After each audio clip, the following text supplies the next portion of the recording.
Hello and welcome. I'm Jonathan Beale, and this is the ASB Investment Podcast, a show that keeps you up to date on the market and helps you make smart choices with your investments.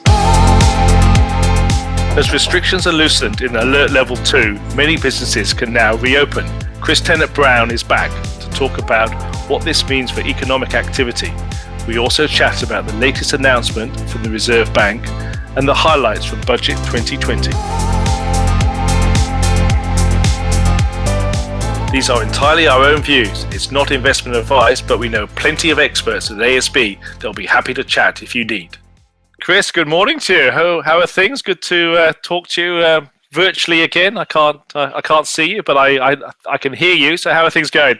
Not bad. What did we think this was the 50th day of the lockdown? So I've learned to cut my own hair just before they let me out into the world. So yeah, things are going okay at my end. And although I'm not enjoying the slightly cooler weather, it's not as I have to rug up a little bit to go for walks and things like that compared to at the start of the lockdown. Yeah, no, it's certainly cooled off a bit. I think it is 50 days of lockdown, and not as though I'm celebrating, but it's we're hopefully getting towards the end, and we're now in level 2. Sounds a bit like me. I think level 2 for me is a bit like level 3, but with a haircut. So it's things are slowly getting back to normal. And one of the things I certainly enjoyed yesterday was watching a bit of the budget on television. I actually got to see you, Chris. You were all over the TV yesterday. Looked like the haircut was pretty good, and looked like you'd applied your own makeup though for the TV studio. It looked a bit shiny. Yeah, that used to be one of my highlights, is that they could make me look 10 years younger by putting on some makeup and doing my hair properly. But in Alert Level 2, you don't get a makeup artist. They're so because of distancing, you've got to do it yourself. And so first time makeup applications for a while for me. And so yeah, I'm looking forward to going back to normal, where if I am on TV, they can make me look a little bit younger. But 2 hours of talking about the budget yesterday. We'll try and compress it a little bit today. I'm sure people, if they really want to hear 2 hours of it, they can find it on the internet. But maybe we can touch on that towards the end of the podcast. But there's heaps of other stuff that happened this week as well. Yeah, there's loads to talk about. We'll get to the budget maybe towards the end. But every time we've done these discussions through lockdown, we've talked about what does level 4 mean for the economy and what does level 3 mean to the economy. Now we're in level 2. Maybe if I start by asking the same question, what do you think level 2 is going to mean for sort of economic activity?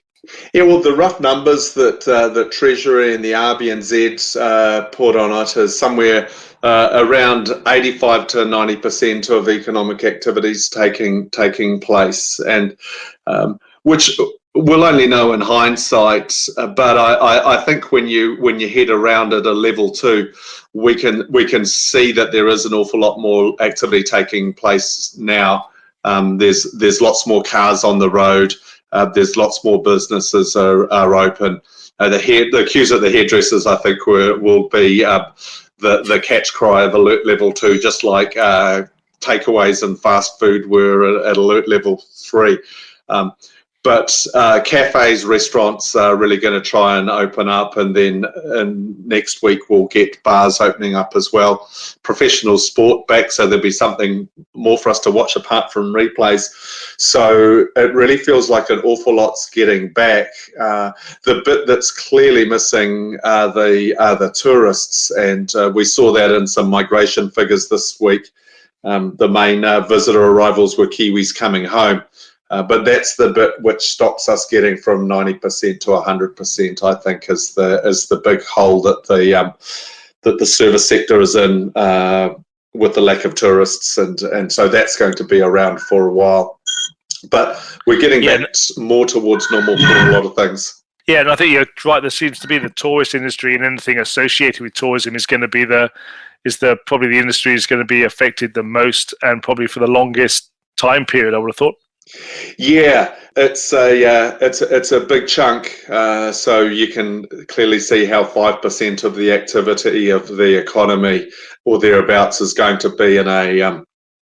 be missing until we can open up those international borders.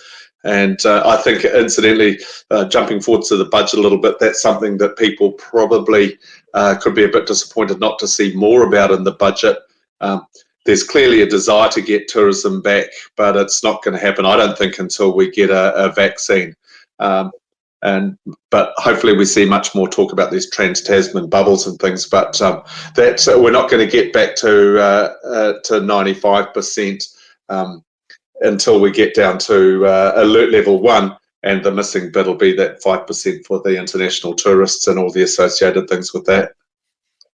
You're definitely right. It is marked increase in number of cars on the road and people milling around and people getting into cafes and shops and stuff. It is nice to see that people have, are not too reticent about going out and actually are out there trying to support businesses, which is lovely and is definitely what we need. But it's been a busy week though, Chris. The Reserve Bank kept the official cash rate on hold as predicted, and you didn't need to be an economist to predict that, I suppose. But that's probably not really the news story anymore. It's all the other stuff that the Reserve Bank are doing. Do you want to talk a little bit about what you're seeing there? That's right. The Reserve Bank themselves had said we're going to keep the official cash rate at 0.25% for 12 months when they cut it back in March. So the economist's job became fairly easy then. But we've got this quantitative easing or bond buying program that they've now got. So there's a huge amount of interest in the size of it. Now, when we were looking at these policies that the Reserve Bank had and the government had back in March, and the government's initial support package was running a deficit of 4% of GDP, and we thought, wow, that's pretty big.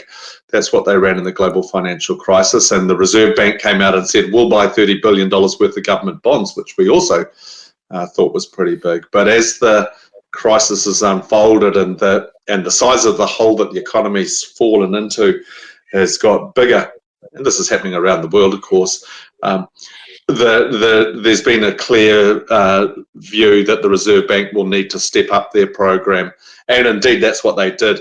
They doubled it. So it was $30 billion worth of government bonds when it was first announced. Then they added $3 billion worth of local government funding agency bonds. These are the bonds that fund the councils. And now they've increased that program to $60 billion. And so it's much, much bigger. And they're buying government bonds at a fast rate, over $1 billion worth per week. And this goes hand in hand with the huge amount of bonds that the government is going to need to issue over the next year or two. So we saw an interesting couple of days in the bond market. Bond yields have come right down in New Zealand because the Reserve Bank's stepping up into the market and buying them. So our 10-year government bond yield is well below 1% now, which is just incredibly low. And New Zealand's what the Reserve Bank wants to see is not just those government bond yields low. They want to see all interest rates low in the economy. So the Reserve Bank was pretty direct on that. So their language was also interesting too that they used on Wednesday. Now they want to see mortgage rates lower. They want to see funding costs to businesses lower. They really want to see these low official cash rate and this quantitative easing flowing right through to all the interest rates in the economy. So it's pretty direct language from the Reserve Bank on Wednesday, and a really interesting meeting, even though the traditional thing that we look at, that official cash rate, didn't budge, and it probably won't for a while. And is that all, just so I'm clear, that all this sort of issuance is around keeping interest rates across the market low to encourage businesses to invest and to try and grow and more money in our pockets, supposedly? Is that the thinking? Yeah. So essentially, by buying government bonds, they take money out of that market. So a bondholder will sell their bond to the Reserve Bank and then put that money elsewhere. Maybe they'll put it into corporate bonds. So we tend to see all yields getting dragged down with it if it's a successful program like now. So, for example, banks, the yield on bank bonds have come down now. So if ASB wanted to issue some bonds to then in turn generate some money to turn into lending, we can do it at lower rates because of this low interest rate environment that the Reserve Bank's set up. So ultimately, they want cheaper funding costs for borrowers in the economy, and the government's a huge borrower, but they're also thinking of businesses as well. And within the plumbing of the banking system, there's other things the Reserve Bank's doing, to ensure that there's funding available for banks and liquidity available for banks. The government's doing the same, but what the Reserve Bank was pretty open about is they want to see those low rates flowing through to borrowers as well. So it's a bit of jawboning down on mortgages, etc. And in ASB's case, we've got our first mortgage with a 2% handle, a 2.99 rate, and that's exactly what the Reserve Bank wants to see, and more. They want to see people that are borrowing being able to access at low rates, and that includes homeowners as well. So it is flowing through. The Reserve Bank's just being pretty explicit that they want to see more flowing through. So an interesting day for economists in the Reserve Bank. Have we seen that before in New Zealand? That interest rates, mortgage rates that low, or is this a first? I think it's a first with a 2.99 fixed mortgage like this. So the last time mortgages and term deposits were down these sorts of rates is back in the 60s. So it certainly is low as it's lower than I've got in my data series that goes back to 1965. So yep, I'd call it a record in my books at least, and yeah, the first time in New Zealand at least that we've seen these sorts of levels. I remember you talking years ago about mortgage rates, and if you could ever get a rate that was close to 5% for any length of time, you've done pretty well. Here we are now in 2020 going, it's below 3 and potentially going, with a 2 in the front and might go lower. It's just incredible to think how things have changed so dramatically here and so quickly. Oh, absolutely. I jumped for joy when I got a 5.7% mortgage. I thought this is as good as it could get, and I fixed it for 5 years back in the global financial crisis. And then they dipped below 5, and that looked like a big deal, and it's just kept on grinding lower and lower and lower. And hey, if we look at an extreme in Denmark, on one podcast we talk about how they've got a negative mortgage rate there, and so they've ground all the way down to zero effectively in Denmark. It's just staggering what's happened with borrowing costs around the world. The flip side of it, which is tough news, is hand in hand with the low borrowing costs has been low term deposit rates. And some people say, why haven't banks cut mortgages by the full 0.75% that the Reserve Bank cut the official cash rate by in March? And the other side of that is, well, there's term deposits that are sitting there as well. They've chipped away a little bit lower, and they're all getting in that 1.5% to early 2% range now, whereas they were around 5% a few years ago. So it's great news from the Reserve Bank for borrowers, and terrible news for term deposit investors. It's a downward pressure on those rates as well.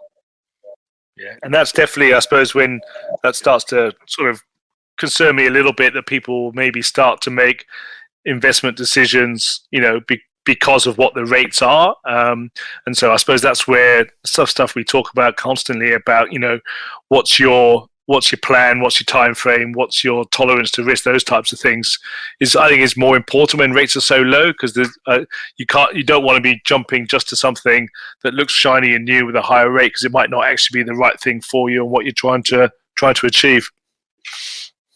Oh yeah, this is a tricky environment too. Stepping slightly up the risk scale, just in the fixed interest space, doesn't get you much return, even once you get out of investment grade bonds, which are riskier once you drop below BBB from a ratings perspective. The yields are still incredibly low, so you're not even getting a huge amount of reward for taking that credit risk, if you like. So it's tough to get a yield from a really conservative investment, but it's also a tough economy to invest in. There's going to be some stuff which changes quite a bit because of COVID-19. So it really is a tricky time for conservative investors, and well, as always, it's a really good time to sit down and make sure you're getting good advice so that your money's in the right place. The one thing I'm I'm really confident with our forecasts, and the forecast when I look at the Reserve Bank is, with the economy slowing as much as it has, there's not going to be much inflation pressure in the next year or two, and so these low interest rates are going to be around for quite a while. So it's not a problem that's going to go away in the next year or two for term deposit investors, unfortunately. So that's where getting advice is so important right now. Yeah, and you sort of touched on it around Denmark and negative interest rates, and I think a few weeks ago we touched on interest rates going negative, and because there was a bit of press around it. Have you updated your view? Are you still believing we won't get a negative official cash rate? Where are you sitting today on that? Yeah, well, the Reserve Bank chatted about it, and are certainly making preparations so that they've got that as a tool, negative interest rates. But we don't think it'll be first cab off the rank. They can keep the downward pressure on the wholesale rates with their quantitative easing. They call it large scale asset purchases, but that bond buying. They lowering the OCR, they could still cut it to zero, and they could make it negative. We think by the time they get to the end of this 12-month period that they've committed to, when they said they'd keep it at 0.25%, and they've really got into this quantitative easing, perhaps the economy will be starting to pick up and they won't need to keep pushing even harder with a negative official cash rate. And one thing that investors will find reassuring, hopefully, is when we're talking about a negative cash rate, if it were to happen, we're not talking about negative term deposit rates. We don't think that we'll ever have a situation where we ask people to pay us to give them money, which a negative term deposit rate would be. But if we did have a negative official cash rate, we would see lower term deposit rates than we've got now, and lower mortgage rates, because that's what it's all about. But just stress that's not what we're forecasting at the moment. And actually, if people are really interested in that, we put out a note about this that people can download on our website this week, just talking about what we think the Reserve Bank will do if they need to do more. And I think the first thing that they'd likely do is just expand those bonds purchases that they're doing. They could buy corporate bonds as well. They could look at their term lending facilities that they've got set up to boost liquidity. So there's quite a lot of stuff that they'll do before they cut the official cash rate if they need to. And of course, the other side of it is with the Reserve Bank has been really regular in saying that fiscal policy is the thing which will help the economy right now. Interest rates can only do so much of the work. It's more about fiscal policy. And of course, we saw the finance minister come out with the big bazooka yesterday, and so the Reserve Bank will be comfortable with that. They had a working assumption that the government was going to do an awful lot more, and indeed the government did. Now, this nice segue, and I can't believe you described the budget as the big bazooka. What was it? The big bazooka. Big bazooka. The big bazooka. But maybe just touch on some of the sort of highlights of what was announced yesterday. Well, I think the highlight for me is that the government absolutely gets the sheer size of the problem. There's no point in getting in an argument about whether the unemployment rate's going to be 9% or 10%, and whether you should count people on the subsidies as unemployed or still in work. The reality is a stack of people have lost their jobs because of the situation, and the government is going to need to completely turn the taps on to solve it. So the size is impressive. What I was more disappointed in is there's not a clear plan yet. The government has literally billions of dollars of unallocated funds. They've got this $50 billion COVID response and recovery fund. $30 billion's been earmarked. There's around just over $10 billion that you can see that's clearly getting spent on extensions of the current programs and a couple of other initiatives. But there's $20 billion that's just going to be used for the future. There's an assumption that tourism comes back. But this is the stuff where the economy will need a real clear plan on this over the coming months, and that's the bit that I thought was a bit lacking. Now, to be fair, we're all having to make this up as we go along. This wasn't a problem or a budget that anyone was expecting to need to be written at the start of the year. So even in mid-February. We were thinking this is a problem that's going to be happening offshore, but that'll be how it transmits to us.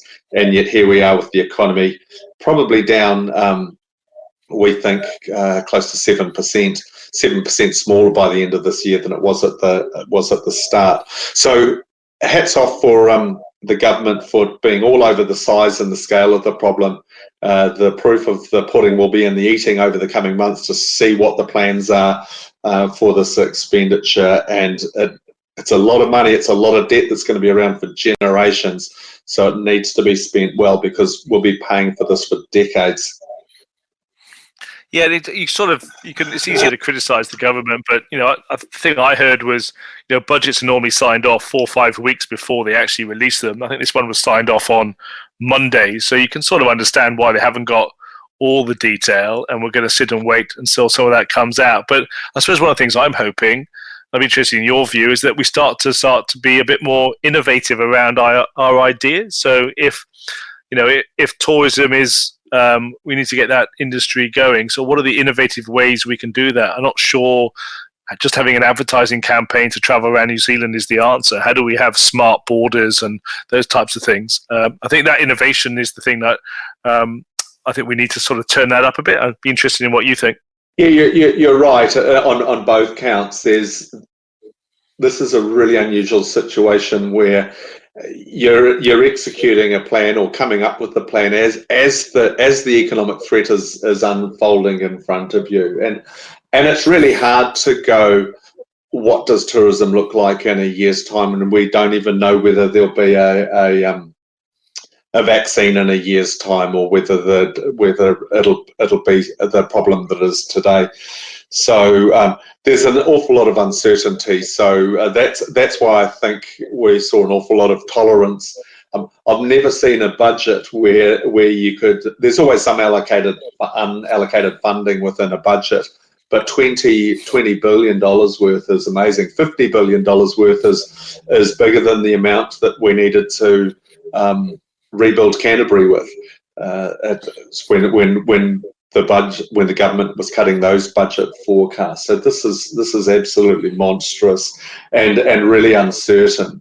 So it's strange times, but we do need plans on those things. At a really basic level, one of the things, and this isn't specifically about the budget, but I hope we don't lose sight of all of the good things that have happened while we've been in lockdown. Working from home showed a new form of congestion, the congestion for bandwidth on the internet, but it solved another congestion problem, which was the need for roads. So investing in the sort of technology that can enable more of that is one of the things that I hope comes over the next few years. And so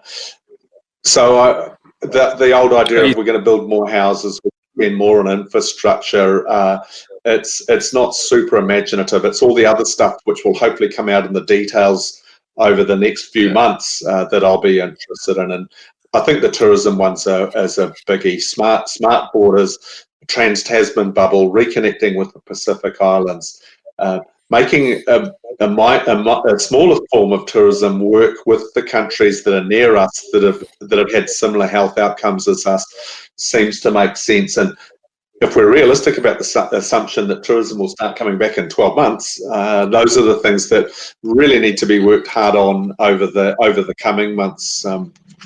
Even this ski season obviously is going to be a write-off for international travellers, but you don't want the next one to be too, because you don't have a plan in place. So that's something I think that we really need to step up on over the next while. And there's some other stuff which is really good.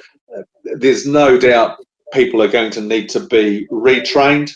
So spending $1.4 billion on trades and apprenticeship training package is good, but there's going to need to be a massive amount of redeployment. And I think I was just talking to my partner Sinai, who's a flight attendant this morning. It's almost certain that an international flight attendant will need to work out what to do differently for the next couple of years. So it's not just about training apprentices up and that sort of thing. There's a massive rotation the economy needs to make if we're going to change away from some of the jobs that just won't exist if we have a much smaller level of tourism for the next few years. You're definitely right on a number of counts. It was funny, we had a conversation last night about, if you're an airline pilot, what do you do? There's arguably international airline pilots are probably going to have no work for a while, but how easy it is for someone like that to retrain. That just seems like a very difficult situation for them, what they need to do. And also, like your point around sort of the learnings from the lockdown, I think it'll be a real shame if we don't take some of the learnings that we've all had, and our lives will be different. And I think from a work perspective, I used to get up and go into the office and have meetings face to face all the time. I haven't done that for 8 weeks, and I think I've been arguably more productive. I think I've got closer to people, bizarrely. I've sat here on Friday nights doing Zoom meetings and drinks with work colleagues, and you get to see their living room, you get to see the picture of their kids on the wall and stuff, and that's just been awesome. And that's the type of stuff we should continue, and that ability to be able to talk to customers rather than say, hey, can you come into a branch, or can you come into a regional center, and the difficulty of the traffic and organizing stuff. Actually I can just use technology, and you can sit at home in your front room or in your kitchen, and we can have a great conversation. I can share screens, all that type of stuff. I just think that I think it's been a real help, and that should help the economy and the industry just work more globally as well, I would have thought, Chris. Yeah, that's my line of thinking too. And one of the things is if you've got an economy in a big hole, it's clear that you need to get money back into it, and you need to encourage spending. And it's understandable that you don't have a clear idea of what to spend it on when the problem's still evolving. But there's other things you can do to get the money into the economy or to encourage expenditure, like tax breaks on the types of investments that firms will need to make if they want to redeploy their workforce to working from home, or incentives to allow people to do that. I agree that I think the meetings have been a classic thing that people just seem to enjoy more. I know from our customers' perspective that we've had video meetings with.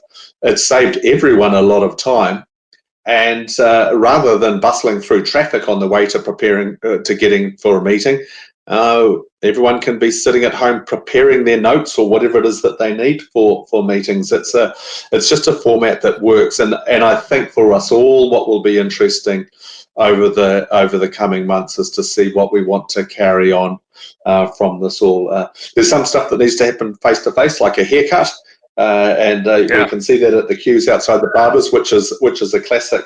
But there's other stuff that doesn't. And I drove into town yesterday for the first time since the lockdown to be on the TV budget cross, and it just felt like back to normal. There was so much traffic on the road, and I was a little bit scared actually because I haven't driven my car very much. So in some ways, people just want to get back to it. But I hope we see a little bit that carries it over, and those are the sorts of things that the government can guide with the incentives that they provide, be it through tax breaks or expenditure, to try and get people back to work or working more efficiently.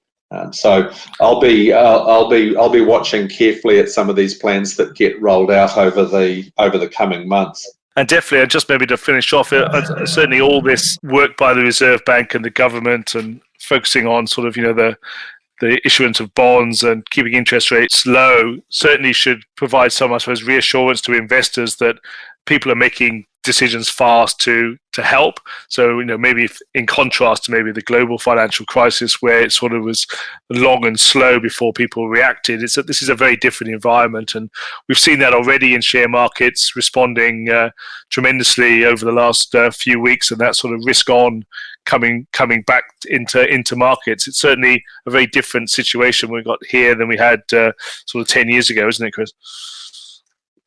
Absolutely, and I think that from an investor's perspective, there's a few important things going on. One is there's this huge debt issuance, and people get worried about that. Our interest rate's going to blow out, bonds going to default, or they're going to be massive volatility in bond markets. But if we look this week, we see the government on the one hand issuing a lot of debt, or planning to issue a lot of debt, the Reserve Bank committing to buying it and keep interest rates low. So that's a backdrop that I think will remain for fixed interest markets, and particularly where we invest in the investment grade area. It's probably going to keep those yields very low for a while, and a little bit more stable than what they were in March because of the Reserve Bank's actions too. The other thing that I think investors should be confident in is that the government gets the size of the problem and they're really prepared to underwrite growth with this big expenditure. That will mean that growth is better than would otherwise be the case. The issue of this all, there's a cost, and that is that this debt hangs around for a long time. But for the next few years, the government and the Reserve Bank are making the right moves, and that's why the share market's responded the way it has over recent months. So there's a couple of really positive developments so far. The uncertainty is, does all this work, and how does the disease continue to unfold?